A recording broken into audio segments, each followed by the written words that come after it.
जैसा जैसा हम इंस्ट्रक्शन देते जाए, आपको निर्देशित करते जाए, आपको बताते जाए, वैसा करिएगा।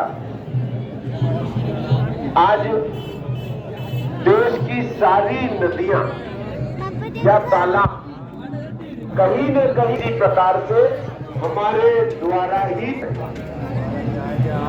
उस प्रदूषण के पीछे क्या है? हमारे मन की आस्था, हमारे मन का भाव कि हमारे घर में जब भी पूजन होता है तो भगवान को चढ़ाई गई सामग्री भोग को छोड़कर, फूल चढ़ाए हम, हवन करें तो हवन की राख इत्यादि, पूर्वजों को धूप दे तो धूप की सारी सामग्री, या घर में कभी कोई कैलेंडर फट जाए भगवान का, तो ये समझ का भाव कहता है कि हम पैरों में न आने दें। हमारी आस्था है कि पूजन की सामग्री पैरों में न आए, तो हम क्या करते हैं, घर के नजदीक जो भी नदी तालाब होता है हम उसमें ले जा करके छोड़ देते हैं।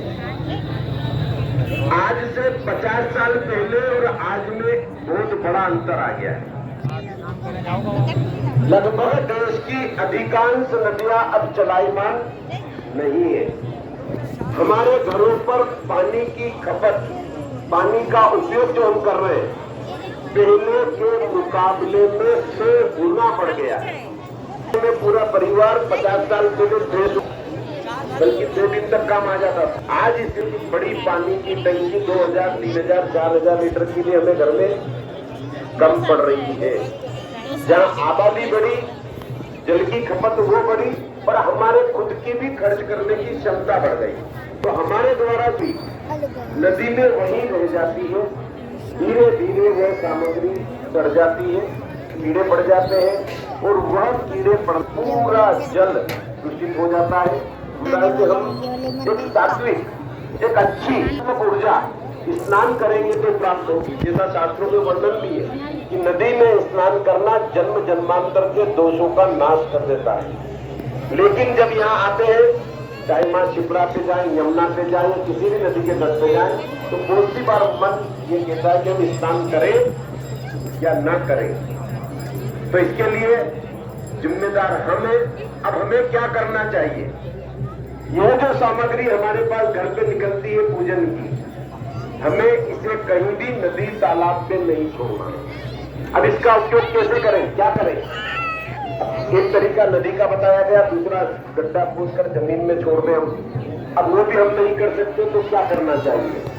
तो घर में जिस प्रकार से भोग लगा, चाहे फल चढ़ाएं, चाहे मिठाई चढ़ाएं, वो प्रसाद कौन ग्रहण करता है?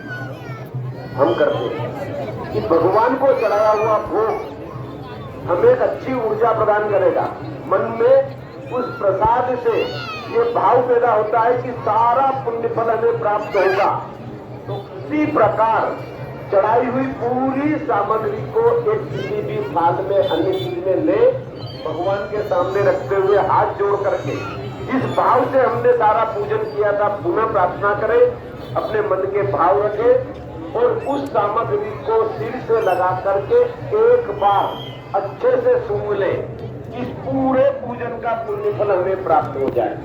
जैसे खाने से, पीने से कोई भी चीज शरीर में जाती है, सूंघने से भी शरीर में जाती है एक सकारात्मक ऊर्जा, उसका पूरा पुण्य फल हमको प्राप्त हो जाएगा।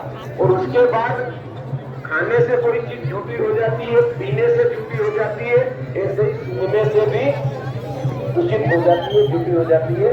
फिर हम चाहें तो उसे कचरे के साथ भी बाहर कर दें या घर में खाद के रूप में उपयोग कर ले, पर हमें ये सामग्री नदी में नहीं छोड़ना। जैसा मैं भी दिल्ली से बोल रहा था, उनके हाथ में एक दोना था, मेरे सामने भी यहाँ दिख रहा है। वो सारे लोग यहाँ पर दीपदान के नाम पर दोने के अंदर फूल रख करके, बत्ती रख करके विक्रय का काम कर रहे हैं। तो आप सभी से आग्रह भी कर रहे हैं, भैया दीपदान करना, दीदी दीपदान करिए आप लोग। पहले तो एक बात विचार करें कि दीपदान किस प्रकार से होता है। आज से पूर्व की तरफ जाए हम कभी भी, तो कभी किसी नदी के ऊपर कोई दीपक गिरा करके बता दे, आप दीपक लाओ, मिट्टी का नदी के ऊपर रखो माँ के ऊपर रखो और जला दो, नहीं तैरेगा। तो फिर हम ये सामग्री लेकर के दीपदान के नाम पर सिर्फ क्या करना है, सेल्फी रील बनाना है, और हम देश की सभी नदियों को और तालाबों को दूषित कर। तो सब लोगों से एक आग्रह है, जिन्होंने खरीद ली है सामग्री, वो जब यहाँ आरती हो, दीप आरती पूर्ण हो, तो इसकी बाती निकाल कर जी के अंदर रख दे, आपका दीपदान हो जाएगा। और जिन्होंने नहीं खरीदी है, उनसे एक अनुरोध है कि जब यहाँ आरती चले तो मन ही मन विचार करें कि ये आरती हम कर ही रहे हैं, मैं बात से बोल ही रहा हूं, तो यही आपका दीपदान भी होगा। पर हम ऐसी कोई भी सामग्री मां शिप्रा जी में प्रवाहित न करें, और शिप्रा जी ही नहीं, देश की किसी भी नदी में प्रवाहित न करें। क्षिप्र शब्द संस्कृत का है। क्षिप्र का मतलब है कामनाओं की पूर्णता करना। क्षिप्रा मतलब हर कामनाओं की पूर्णता करने वाली देवी है। क्षिप्रा नाम सतयुग से मां का पड़ा था, जिस समय भगवान विष्णु के दाहिने हाथ की तर्जनी उंगली से मां शिप्रा की उत्पत्ति है। गंगा की उत्पत्ति भगवान विष्णु जी के चरणों से वामन अवतार के समय, और यही अंतर गंगा और शिप्रा के महत्व में भी है। लेकिन कारण रहा कुछ जिससे मां शिप्रा शापित हुई, और शाप यह था कि कलयुग में कीड़े पड़ेंगे, महत्व का वर्णन लोगों तक न पहुंच पाएगा। इस कारण से आज आप सभी लोग, जहां तक मेरी आवाज जा रही है, यदि घर पर जल रखना हो तो हम बात करते हैं गंगा जल की, शुद्धि के लिए प्रयोग करना है जल की तो हम बात करते हैं गंगा जल की, कहीं पूजा अनुष्ठान में जल लेना है तो हम बात करते हैं गंगा जल की।